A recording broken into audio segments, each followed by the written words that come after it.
महाराष्ट्र में बीएमसी और स्थानीय निकाय चुनाव की उल्टी गिनती शुरू हो चुकी है और इसी के साथ सत्तारूढ़ महायुति के भीतर खींचतान खुलकर सतह पर आ गई है। बीजेपी ने साफ संकेत दे दिया है कि नवाब मलिक को चुनावी प्रभावी बनाकर एनसीपी आएगी तो मुंबई में गठबंधन संभव नहीं। ऐसे में दर्शकों, आखिर इतनी तल्खी क्यों? बीजेपी किस बात पर अड़ी है और एनसीपी अजित पवार गुट क्या संदेश देना चाहती है? देखिए, हमारा ये स्पेशल रिपोर्ट पैकेज इसी राजनीतिक टकराव की पूरी कहानी बताता है। दर्शकों, आपको जानकारी दे कि महाराष्ट्र की सत्ता संभाल रही महायुति चुनावी मैदान में उतरने से पहले ही महाविवाद का सामना कर रही है। बीजेपी ने साफ शब्दों में कह दिया है कि नवाब मलिक की मौजूदगी में मुंबई में किसी भी तरह की सीट बंटवारे की बातचीत संभव ही नहीं। बीजेपी के नेता आशीष शेलार ने बताया है कि ये विरोध किसी व्यक्ति से नहीं, आरोपों की गंभीरता से है। बीजेपी किसी ऐसे नेता के साथ नहीं खड़ी हो सकती जिन पर मनी लॉन्ड्रिंग और अंडरवर्ल्ड से संबंध जैसे आरोप हो।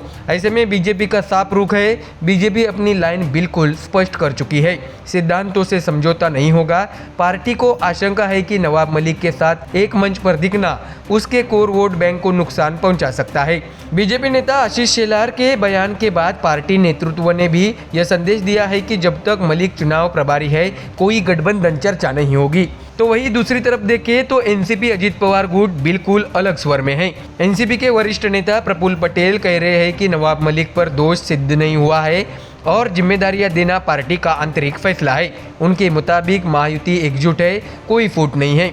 इसके साथ ही प्रफुल्ल पटेल ने यह भी कहा है कि नवाब मलिक पार्टी के वरिष्ठ सहयोगी है, उन पर कोर्ट ने कोई दोष तय नहीं किया है। गठबंधन पूरी तरह एकजुट है। ऐसे में दर्शकों, नवाब मलिक और बीजेपी के बीच तनाव कोई आज की कहानी नहीं। साल 2014 के बाद विपक्ष में रहते हुए मलिक ने लगातार बीजेपी सरकार पर तेज और आक्रामक हमले किए थे।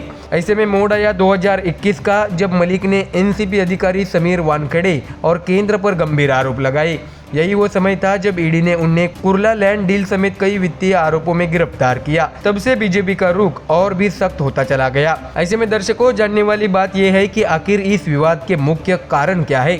बता दें कि दाऊद इब्राहिम गैंग से जुड़े होने के आरोप, कुर्ला जमीन सौदे में अनियमितता, बीजेपी और केंद्र पर मलिक के आक्रामक बयान, महायुति का हिस्सा बनकर चुनाव मैदान में वापसी और बीजेपी का अपने पुराने आरोपों से पीछे हटने से इनकार।